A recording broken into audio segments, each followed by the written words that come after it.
Thinking of starting a halal-certified business in Singapore? With a diverse population, strong regional demand, and global recognition of halal standards, Singapore is an excellent base for halal-compliant businesses. First, define your business scope. Will you operate a halal restaurant, food manufacturing facility, catering service, or halal product trading business? Your business model determines the halal requirements and certification process. Next, set up your business structure. Most businesses register a private limited company and apply for halal certification from MUIS, ensuring full compliance across sourcing, preparation, storage, and handling processes.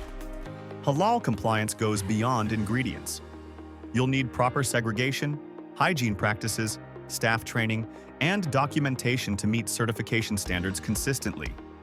Finally, grow your business by building trust with consumers, expanding into regional halal markets, and leveraging Singapore's reputation for high-quality halal standards.